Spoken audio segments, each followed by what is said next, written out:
Hello chess friends and welcome to the channel. The game that I'm going to show you is from the final day of the Tata Steel. Aronian with the white pieces against Wesley So played in round 12 of the Blitz session. Let's get started because it's a very good game. Aronian opens with c4, the English opening, and Wesley So answers with e5, the most aggressive answer. Knight to c3, knight to f6, knight to f3 and knight to c6 defending the pawn. This is the 4-knight system. Here comes g3 and d5. The central push leads to a variation that is called the reverse dragon. C captures, knight captures, and bishop to g2. Bishop to c5, short castle for white and short castle for black. This black setup is very interesting. It's used by many top players, but the most important game played in the last years is the black victory by Grischuk against Eljanov in 2017. And this game is also explained in some many opening books. Here comes d3.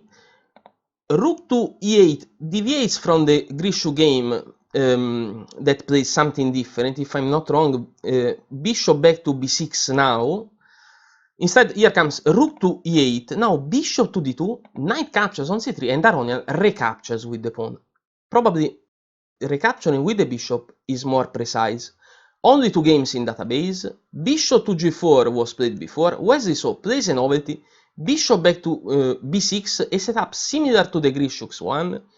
And this move is better than bishop to g4 because we must remember that Wesley So with the white pieces is one of the strongest English players. Queen to c2, connecting the rooks. Bishop to f5, watching the queen. Here comes knight to h4, attacking the bishop, and bishop to g4. Rook to e1, protecting the pawn, and queen to d7 that creates the battery against the bishop in fianchetto. This position, king to h1 and pins f2, but don't know if this move is really useful. Rook in a goes to d8 is a good move. Now bishop to g5, f6, bishop back to e3, and finally bishop to h3, threatening the bishop in fianchetto. This position, rook to g1, is a strange move because g2 was already defended twice. Here comes bishop captures, and now of course better to recapture with the knight. Instead, here comes rook captures on g2. That is a real mistake because the rook is now in a bad position.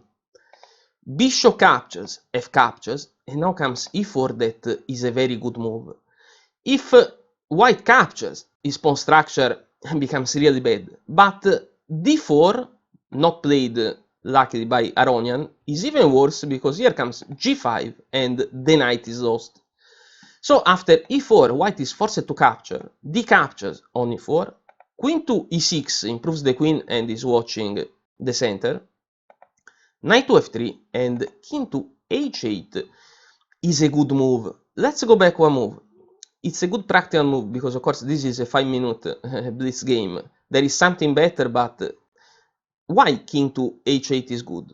Let's go back. If now queen captures on e4, there is queen to b3 we check and b6 is lost. Also this queen is dangerous here on the queen side. So after knight back to f3, king to h8 preventing any check, rook to b1 and now b6. Knight to d4, of course now black doesn't want to capture on d4, improving white structure. So here comes queen to c4, g4, g5 is in the cards, h6 controlling g5, and here comes h4. Knight to e5, g5, f captures, h captures, and h5. g6 is good. Here comes c5, that attacking the knight is removing the knight from this central position. What to do now? Aronian continues with rook to g5. Of course, the idea is to capture. Here we check on h5, but this move is a mistake. Let's go back one move. Knight to f5 is one of the best squares for the knight. Also protecting e3. Now black will probably continue with knight to g4, and this move is strong because close the g file and opens the e file. The center is really under fire. Let's go back to our game. After rook to g5, Wesley So makes another mistake. He continues with king to g8 that loses almost all the advantage because going back one move, black has no problem capturing the knight. Let's watch. If c captures on d4, now rook captures on h5 we check, king to g8, e captures, and the knight can also capture here on f6. Even stronger is knight to g4, where the knight is able to move back to protect the king and also to jump to f2 we check. So let's go back to our game. Wesley So, scared, a bit worried by this capture we check, continues with king to g8. The game is almost equal now. Here comes knight to f6 and knight to g4. Rook captures on h5. Knight to f6 is good because threatening the rook is also attacking e4. Now rook to h4, rook captures, and knight captures on e4. Queen to b3 is forcing a queen's change. So queen captures on b3, a captures, knight captures on c3, attacking both the rook and the e2 pawn. There is a slight advantage for black. What to do now? Best idea is to move the rook to e1, protecting the pawn. Of course, the rook is a bit passive, but what Aronian played, knight to e7 we check, is a real blunder. Here comes king to f8, knight jump to c6, attacking the rook and the pawn, but this pawn is safe because Wesley So he changes on b1. Capturing the rook forces Aronian to capture the rook on d8, but now knight to d2, attacking the pawn. Wesley So removing this b pawn will have 3 connected pass pawns, so really terrible position for white.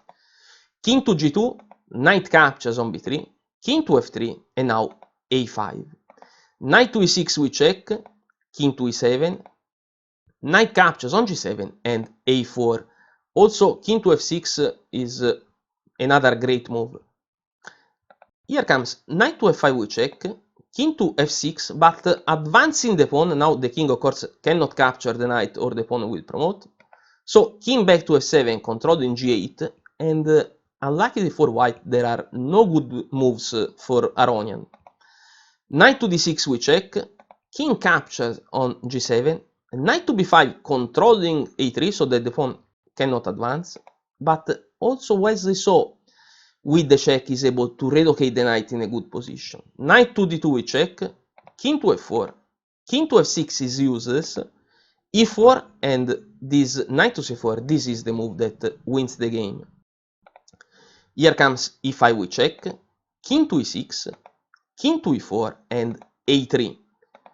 Knight back to c3, controlling a2, knight captures on e5, and in this position, 2 pawns down, Aronian resigns. Not only black is 2 pawns up, but these connected pass pawns are unstoppable. Let's make some other moves.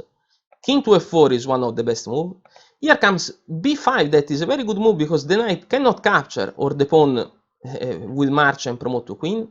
So knight to e4, attacking c5, c4, knight to c5 we check, and now king to e7 is the best move where the king is far from the knight checks. Losing the knight is not important for black because here comes a2 and the pawn will promote at the next move. So this a pawn is unstoppable. A very nice game in the English, a very nice victory for Wesley So. We are lucky because today there are many interesting games, and of course I will show you some more games from this Tata Steel tournament. So now I go back to work. We will meet again soon. Our analysis is over. Thank you very much for watching and goodbye.